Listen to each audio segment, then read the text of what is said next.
Tales of the Empire sucks. If you are not agree what I'm saying, shut up. Do you like Darth Vader? Well then look further, this is not the show for you. I have 3 questions for Lucasfilm. Do you know what your fans want? Do you listen to feedback? Do you know how to read? Alright, maybe I should calm down a bit here. I just get really frustrated with Star Wars, especially lately. I want to love Star Wars and everything they do, but oh, do they have to make it so hard? It's like I'm in an abusive relationship and I keep coming back for more and I keep getting slapped.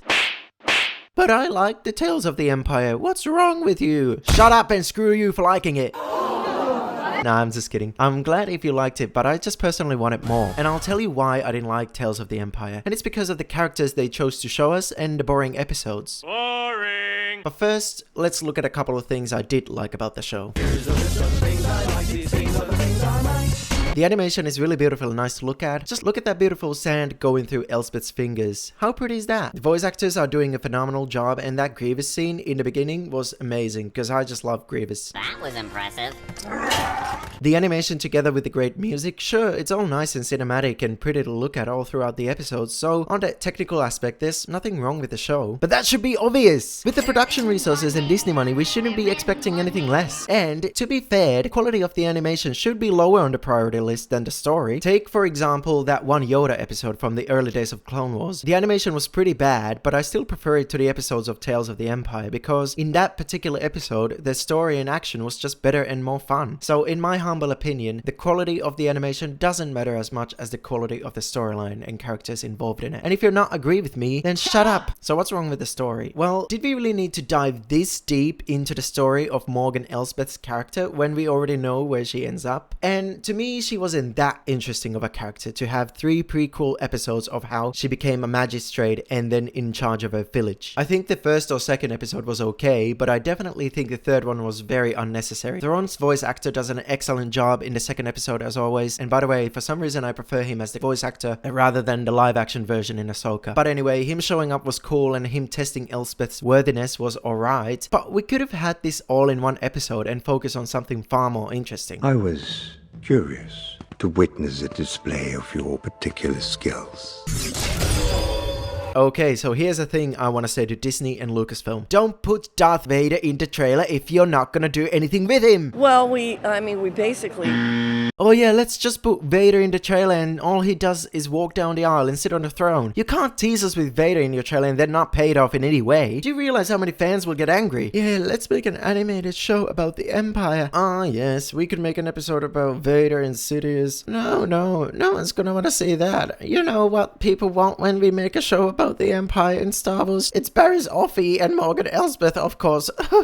You need to include the Imperial March, Vader and the Emperor, and the other iconic characters in the show. Don't give us these good-for-nobody characters. Vader is one of the big guys in the Empire, so maybe give him a couple of episodes, or at least one, you know, because you put him in the bloody trailer! Okay, calming down.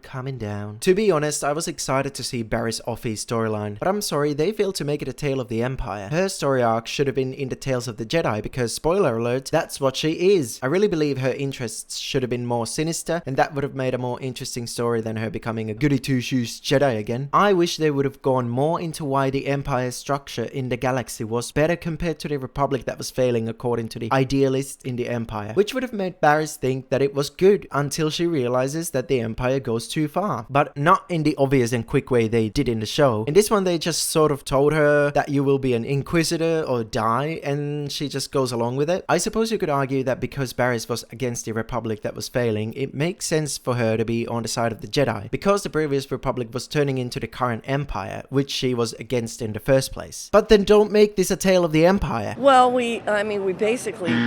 One other thing I wished for was that either Baris or Vader sensed that they knew each other, but nothing in the scene alluded to anything like that. Imagine if they had actually had a conversation between Baris and Vader about that similar topic I mentioned earlier, about why the Empire is better for the galaxy and why the Republic had to fall. Wouldn't that just have been super amazing? But nah, let's just have Vader sit down and do nothing and expect the Star Wars fans to just love the show.